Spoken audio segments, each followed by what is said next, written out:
Good afternoon, all. Paul from CamelbackTrading.org coming to you this Friday afternoon, September 5th.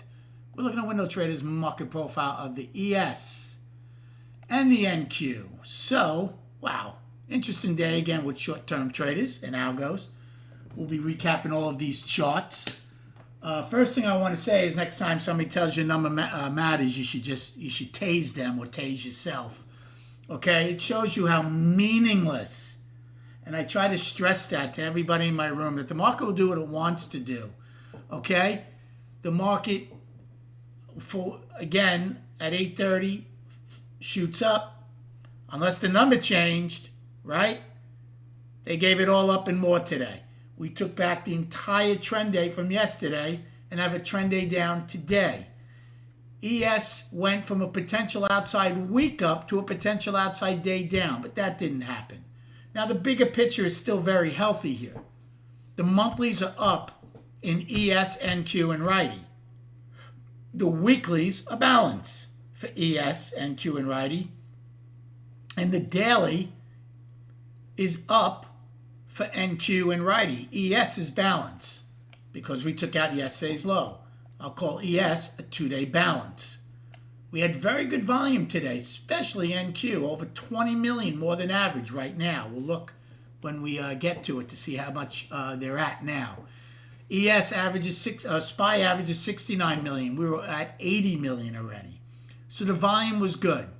But again, short-term players, we said this yesterday, would you be surprised if we took back the quadruple distribution day in the price probe? We said no, because you're dealing with short-term traders. So what happens this morning? We have a decent-sized gap. We get the overnight high. In NQ's case, it was a look above and fail. And then we come back and not only fill the gap, we take all of yesterday back in ES. ES, the 80-20 rule played out perfectly. We opened above value, got into it in B and C, and completed it to value low. Now, that rule came into play also in NQ and Righty. But guess what? We didn't get close to value lows. So those were failures.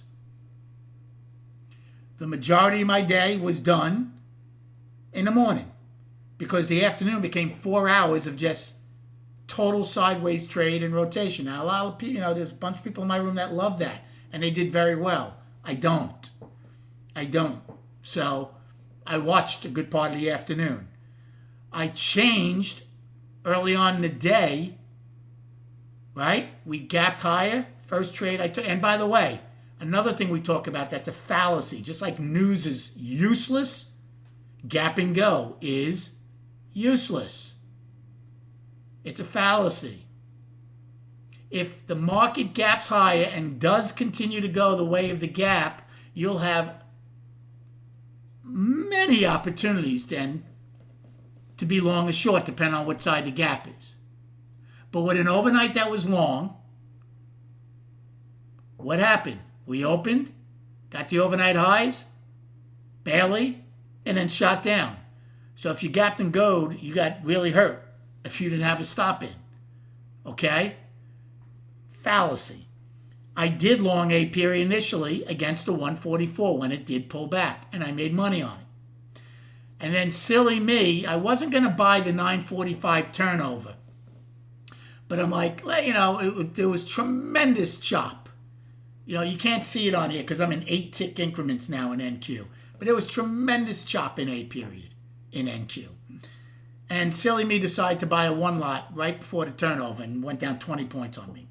That was my only loss of the day. So I took it off. And then after that point, because that actually was a nuance there. You had a gap value in the overnight highs. Yet on the 945 turnover, the algos fired down. Now, on a day like today, they should either fire up early on or at best really don't go anywhere. But it went down pretty hard. So that was a nuance. And we took advantage of that. We had a highest accepted price, B period, right? A closed, B opened, and we shot right down. So I buried it to get A's low on a short. I buried it to get the overnight low. C period, I had a fantastic three shorts before we got the IB low. 2 4-lotters that paid very nicely, and then a small one to get the IB low. And then D period, I was short against single prints. So I totally changed my outlook right after that loss in A period, and once B started heading down towards A's low. We never saw the opening after A.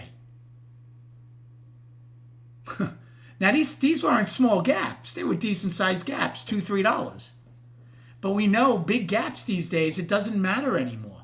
When you were playing against long-term money, if a market gapped higher or lower, the odds of filling it were not good because it's long-term players, and there was a reason they gapped higher or lower. There is no reason anymore because all you're dealing with are uneducated traders and mindless machines. That's it. So $5 gaps get taken back in a heartbeat. Not only do we take back the gap, then we got a $4 trend day down. So it's totally emotional, mindless trading. I took a short in E when we filled. We had another set of single prints.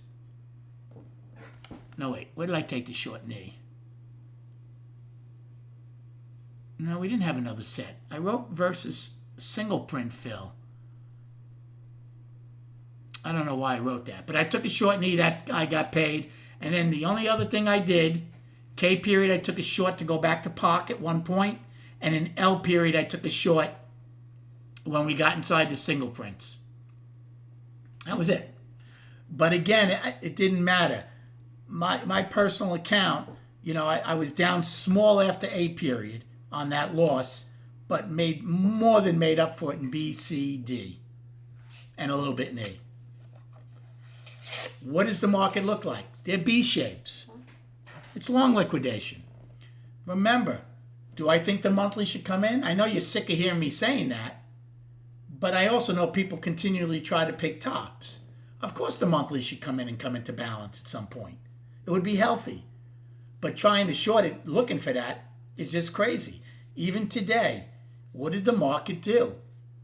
I said this morning, by the way, initially, when right before, on my morning video, I said if the job number, whatever it is, the algos react to the downside, because the market is long-term still very healthy, it's probably a long.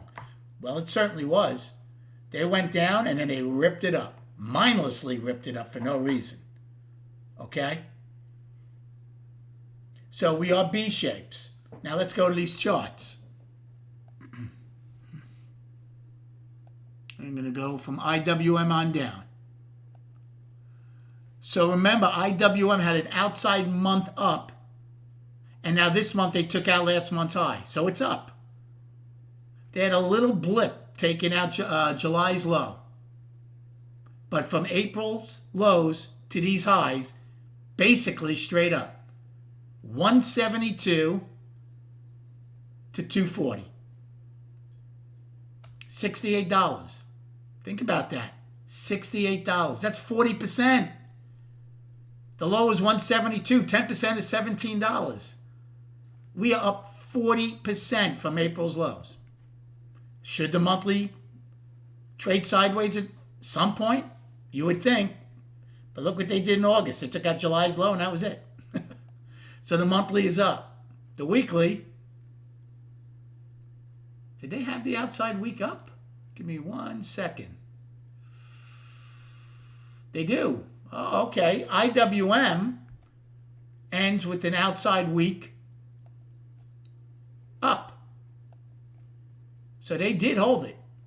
But it's balanced. So what's your balance? I would say it's 2 weeks, last week and this week. Although this week is the entire range of it. So they had an outside month up last month, and you saw what happened out of that. Now we have an outside week up. They're going to go for their all-time high? I think so. I told you if they go for their all-time high, don't be surprised if ES and NQ trade sideways, maybe go up a little, right? Money's going to come into this, coming from somewhere. So they have an outside week up. That's balance. Daily is up. Indecisive candle, but it's up. So the Russell is pretty healthy right now, isn't it? NQ. Monthly is up. But what have we noticed now for the past 2 months? Well, I really can't count this month. It's only 1 week. But the distance, right? Look at the distance we got after April's rip up. May, distance from the high. June from the high. July from the high. August, not as much. And now 1 week in September, not as much. Is this a nuance telling us at some point maybe the Nasdaq's getting tight and we're going to come into balance on the monthly? Potentially. But should you be picking tops waiting for that to happen? Shit, no. You're out of your mind to do that. You're out of your mind. Now, swing trade is a different story, right? Just for example, the high is 583.32 in triple Qs. So if you're swing trading, you say, okay, you know what? I'm going to risk, I'm short here at 575. I'm going to round it out. I short at 575. I'm using 585 as my out. Because I'm looking for at least 550. So you're looking for $25 to the downside, risking 10 to the upside. Or maybe even looking for this month's low, 544. That I could understand. You know your out is above the all-time high. But as a day trader, you're out of your mind to get pick top. So the monthly is up. The weekly is balance. Okay? We do not have an outside week up. It's a 1, 2, 3. I'm going to say it's a 5-week balance. So I'm going to use the week of whatever, August 4th or August 20th as your 18th as your low, and the all-time high as your high. So whatever you want to use, 4, 5-week balance. Okay? And the daily is up. Right? We didn't take out yesterday's low. Daily is up. 68 million on the tape. 23 million above average. Now again, we closed above the 20, but one day does not make a market. And then the S&P, obviously the monthly's up. Now we got okay distance away August from July, right? We got $10 worth. September also has a new all-time high, right? NQ's inside. ES, again, new high. So again, from our lows, 482 to 652. Right? That's what? 500 to 652 is 152 and 18, $170. 10% is $48. We'll round it out to $50. We're up over 30%. The monthly is healthy right now. The weekly is balance. We don't have an outside week up. We have balance. I'm going to call it 3 weeks. I'm going to use the week of April 18th's weekly low and this week's high because it's an all-time high. That's your 3-week balance. And your daily is also balanced. It's a 2-day balance. Yesterday and today. Right? However, today's range is the whole balance. So if you take out today's low on Monday, we're down on the daily. Take out today's high on Monday, we're right back to up. And also, if you take out today's high, the weekly would also go up. So again, the bull is very, very tough to slay. There is no doubt about it. People are continually looking for it to just end. Every pullback has been bought. You can just see that on the monthly chart, for goodness sakes. I mean, the only one out of our 3 indices that took out a monthly low is righty, and you saw what happened when it did that. It did nothing but rip straight up the rest of August and now the beginning of September. So keep trading what's in front of you. I hope you had a good day trading. We had a great time in the room today.